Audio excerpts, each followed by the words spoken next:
کہ اور یہاں سے ایک مسئلہ یہ حل ہو جاتا ہے کہ بعض احباب کو یہ شکایت ہوتی ہے کہ آپ نبی کو حاضر ناظر مانتے ہیں تو پھر مصلی پر آپ کیوں کھڑے ہوتے ہیں؟ یہ ایک جاہلانہ سوال ہے، لیکن ایک بات یہاں پر چلی ہے تو میں اس کا ایک جواب دے دوں کہ تو عوام میں گردش بہت کرتا ہے کہ جب آپ نبی کو حاضر ناظر مانتے ہیں تو مصلی پر تو نبی کو ہونا چاہیے، آپ خود مصلی پر آتے ہیں اور پھر نماز ادا کرتے ہیں، تو سخت بے ادبی ہے۔ جبکہ آپ نبی کو حاضر ناظر مانتے ہیں تو اس کا جواب یہ ہے، دیکھیے نبی کو حاضر ناظر ماننے کا عقیدہ اہل سنت کا جن غریبوں نے سمجھا ہی نہیں وہ خواہ مخواہ اس کے لیے خام خیالی کرتے ہیں۔ میرا ان سے دوستانہ شکایت ہے، میں یہ کہتا ہوں کہ جتنا زور آپ ہمیں الزام لگانے پر دے رہے ہیں اتنا زور ہمارے مسلک کو پڑھنے پر دے دیں، ٹھیک ہے؟ جتنا زور آپ ہمیں گالی دینے پر دے رہے ہیں اتنا سے صرف یہ عقیدہ چھوٹا سے، اس کو عام رسالہ مارکیٹ سے خرید لیں، ساری کتابیں ہیں، ایک چھوٹی سی بات پڑھ لیں تو نہ اتنی آپ کو مغلظات کہنے کی ضرورت پڑے گی نہ کوئی بات ہوگی۔ اہل سنت کا مسئلہ حاضر ناظر میں ہرگز یہ عقیدہ نہیں کہ حضور ہر مسجد میں موجود ہے، ہمارا ہرگز یہ عقیدہ نہیں کہ حضور ہر گھر میں موجود ہے، ہمارا ہرگز یہ عقیدہ نہیں کہ حضور اپنے جسم کے ساتھ ہر مسجد میں، حضور اپنے جسم کے ساتھ ہر گھر میں، حضور اپنے جسم کے ساتھ کائنات کے ہر چپے چپے پر موجود ہے۔ نہیں، یہ اعتراض کرتے ہیں کہ جناب گندگی ہے تو کیا گندگی میں بھی حضور موجود ہے؟ میں نے کہا خدا موجود ہوتا نہیں ہوتا ہر جگہ۔ میں نے کہا یہ اعتراض اگر آپ نبی کے لیے کرتے ہو، کہتے جناب یہ گندگی ہے، یا بعض اتنے بڑھ جاتے ہیں کہتے ہیں کہ جناب وقت مجامعات بھی کیا نبی موجود ہوتے، تو کیا کرامن کاتبین مومن کے ساتھ نہیں ہوتے؟ یہ نوری فرشتے نہیں ہوتے؟ میں پوچھتا ہوں یہ موجود ہوتے کہ نہیں ہوتے؟ اللہ رب العالمین موجود ہوتا کہ نہیں ہوتا؟ نبی کی بات تو چھوڑو، اللہ کے بارے میں مجھے جواب دو کہ جناب یہ لیٹرین بنے ہوئے ہیں، یہ نالے بنے ہوئے ہیں، یا فلانی چیز بنی ہوئی ہے، یا جناب یہ سارا معاملہ جو میں نے عرض کیا، اس پر اگر نبی کے حاضر نازل پر موجود پر اشکال کیا جاتا ہے تو میں کہتا ہوں خدا کے لیے آپ کیا جواب دیتے ہیں اور ان نوری فرشتوں کے لیے کیا جواب دیتے ہیں؟ تو یقیناً یہ سوال ہی بے ادبی پر مبنی ہے، یہ سوال ہی بے ادبی پر مبنی ہے۔ کچھ جگہیں تو ایسی ہوتی ہیں جو ان کی شایان شان نہیں ہوتی، اور کچھ مقام ایسے ہوتے ہیں جہاں وہ چشم پوشی فرماتے ہیں، جہاں پر وہ چشم پوشی فرماتے ہیں کہ جس کو دیکھتے ہی نہیں ہے، اس لیے کہ وہ ان کی بصارت اور ان کی نگاہ عظمت کے مطابق نہیں ہوتا۔ لیکن ایک بات یاد رکھیں، ہم کائنات کے حصے، ذرے، مکان، گھر، ہر جگہ پر حضور کو جسم کے ساتھ نہیں مانتے، حضور کو علم کے ساتھ مانتے ہیں، حضور کو علم کے ساتھ۔ اعتراض تو جب کامل ہوتا کہ جب ہم حضور علیہ الصلوۃ والسلام کو جسم کے ساتھ مانتے، لیکن آپ دیکھیں اگر حضور کو کوئی جسم کے ساتھ مانے بھی، پہلی بات تو میں عرض کر دوں مانتا کوئی نہیں ہے، مانے بھی تو حضور تو حضرت ابو بکر کے پیچھے جسم کے ساتھ موجود تھے، اور ابو بکر نے مصلی پر نماز پڑھائی، حضرت عبد الرحمن بن عوف نے نماز پڑھائی۔ اگر نبی جسم کے ساتھ موجود ہو، اگر مصلی پر کوئی اور چلا جائے تو یہ نبی کی توہین ہے۔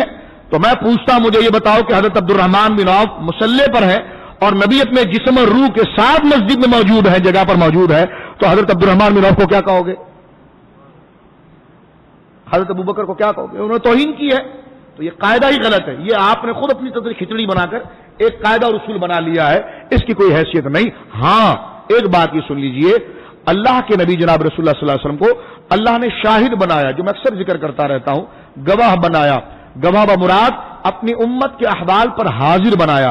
حضور علیہ الصلوۃ والسلام کے علم اور آپ کے علم کی حضوری کو اتنی وسعت عطا فرمائی ہے کہ امت کے سارے اعمال آپ کی قبر شریف میں پیش کیے جاتے ہیں، اور آپ امت کے اچھے اعمال اور برے اعمال کا مشاہدہ فرماتے ہیں، اور اسی مشاہدے کی گواہی کل قیامت کے دن اللہ رب العالمین کے حضور آپ دیں گے۔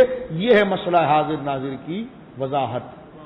لیکن اگر حضور چاہیں، پہلی بات تو ہر جگہ نہیں جو میں نے کہہ دیا، لیکن اگر حضور چاہیں، یہ حاضر ناظر کی دوسری شق ہے، اگر حضور چاہیں، جہاں چاہیں، جس کے پاس چاہیں، جس وقت چاہیں، تو اپنے جسم حقیقی یا جسم مثالی کے ساتھ تشریف لے جا سکتے ہیں۔ یہ اعتدال کی دو شقیں میں نے آپ کے سامنے پیش کی۔ اصل حاضر ناظر کا عقیدہ ہے عرض اعمال، امت کے اعمال احوال کو جاننا، اور گزشتہ درس تو آپ کو یاد ہے نا، مجھ پر میری امت پیش کی گئی تھی، میں نے دیکھ لیا کون جنت میں جائے گا، کون دوزخ میں جائے گا۔ یہی حاضر ناظر ہے، کیونکہ حاضر کا معنی عالم کے ہے، حاضر کا معنی عالم کے. حضور کو اللہ رب العالمین نے کیا فرمایا؟ انا ارسلناک شاہدہ. شاہد کہتے کس کو ہے؟ امام راغب اصفہانی نے شاہد کا معنی مفردات اللغات جو لغت ہے قرآن کی اس میں کیا کہ شاہد والشہود ای الحاضر والحضور اما بالبصر او بالبصیرت. شاہد شہود کس کو کہتے ہیں؟ فرمایا حاضر کو کہتے ہیں. شاہد کس کو کہتے ہیں؟ حاضر کو کہتے ہیں. چاہے وہ بالبصر آنکھوں سے دیکھ کر حاضر ہو، ابل بصیرت یا دل کی نظر سے دیکھ کر حاصل ہو، دونوں پر حاضر کا اطلاق ہوتا ہے. حضور اپنی نگاہ نبوت سے دیکھ رہے ہیں، اس طریقے سے حضور کائنات کو دیکھ رہے ہیں، اور اس بصیرت کے اعتبار سے حضور کی حضوری ہے. آپ دعائے نماز جنازہ پڑھتے ہیں نا، اللہم اغفر لحینا و میتنا و شاہدنا و غائبنا. شاہد کا معنی پر کیا کرتے ہیں؟ یا اللہ بخش دے ہمارے حاضر کو، و غائبنا بخش دے ہمارے غائب کو.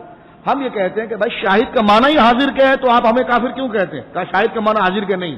ان سے کہو بھائی شاہد کا معنی حاضر کے نہیں تو آپ نماز جنازہ کے بعد دعا تو نہیں کرتے، لیکن نماز جنازہ میں تو دعا کرتے ہیں نا. کہا جی ہاں نماز جنازہ میں تو ہم دعا کرتے ہیں. تو کہا جی نماز جنازہ کی دعا پڑھ دیں آپ، اللہم اغفر لحینا و میتنا. مولا ہمارے زندوں کو بخش دے. اب یہ متضاد چیزیں چل رہی ہیں. ہمارے زندوں کو بخش دے، ہمارے میتنا ہمارے مردوں کو بخش دے. وہ شاہدنا و غائبنا، ابھی دونوں ضد ہے دن رات. وہ شاہدنا و غائبنا، غائب کا معنی تو غائب ہے، تو ہمارے شاہد کو بھی بخش دے، ہمارے غائب کو بھی بخش دے. تو شاہد کا معنی ہوا حاضر کو بخش دے، اور غائب کا معنی ہوا جو نظروں میں نہیں ان کو بخش دے. تو اب آپ دیکھیں خود نماز جنازہ کی بھی اگر دعا دیکھ لی جائے تو اس میں بھی لکھا ہوا ہے کہ شاہد کا معنی. تو آپ ہمیں کافر کیوں کہتے ہیں؟ اگر ہم حضور کو حاضر کہیں تو آپ کہتے ہیں تم نے قرآن بدل دیا. تو بھائی انا ارسلناک شاہدہ، شاہد کا معنی حاضر ہوتا ہے. اب یہی شاہد کا معنی جب نماز جنازے کی دعا میں آپ حاضر کرتے ہیں تو شرک نہیں ہوتا. ہم انا ارسلناک شاہدہ میں شاہد کا معنی حاضر کرتے تو ہم کافر ہو جاتے ہیں. تو یہ آپ نے دوہری پالیسی بنائی ہے. اور سب سے بڑی بات، آخری بات پیش کر کے آگے چلا جاتا ہوں، وہ یہ ہے کہ حضور نے جب حجۃ الوداع کا خطبہ دیا تو کیا فرمایا تھا؟ بلغ الشاہد عن الغائب. فرمایا کہ جو میرے سامنے حاضر موجود ہے وہ میری باتیں ان کو پہنچا دے جو میرے سامنے نہیں ہے، یعنی جو تمہارے سامنے نہیں ہے ان تک پہنچائے. تو حضور کی زبان سے بھی شاہد کا معنی حاضر ہی کے لیے آیا. یہ خطبہ ہے حجۃ الوداع کے خطبے میں حضور نے فرمایا تھا کہ شاہد میری یہ باتیں جو شاہد ہیں وہ غائب کو بتا دے. شاہد سے مراد جو سامنے حاضر ہیں. تو انا ارسلناک شاہدہ، تو میرے امام نے تو صحیح ترجمہ کیا نا. پھر انا ارسلناک شاہدہ، آپ کو حاضر بنایا، آپ کو حاضر بنا کر بھیجا. اب حضور اپنی اس حضوری میں اپنی امت کو جانتے ہیں. یہ گویا کہ حاضر ناظر کا عقیدہ ہے. آپ کی امت کے اعمال آپ پر پیش کی جاتے ہیں. آپ امت کے چہروں کو بھی جانتے ہیں، کافروں کو بھی جانتے ہیں، مسلمانوں کو بھی جانتے ہیں. قیامت کے دن اللہ رب العالمین کے حضور دونوں کی گواہی دیں گے. اور گواہی تو جب دیکھ سکیں گے نا کہ جب حضور سامنے حاضر موجود ہوں گے. تو حضور اپنے علم کے ساتھ اپنی ہر امت کے سامنے موجود ہیں اور اپنی امت کے تمام احوال کو دیکھ رہے ہیں. اب اس امت کو شرم اور غیرت کرنی چاہیے کہ اس کا نبی دیکھ رہا ہے اور اس کے نبی کی نظروں سے اس کا کوئی عمل نہیں ہے. یا اللہ ہم جیسے ڈھیٹ لوگوں کے دلوں کو تو نرم فرما. اب حضور جب چاہیں جہاں چاہیں تشریف لے جا سکتے ہیں. جس طرح کہ معراج کی رات کو حضرت موسیٰ قبر میں بھی تھے، آسمان پر بھی تھے، بیت المقدس میں بھی تھے. تو ایک موسیٰ 3 جگہ پر تھے.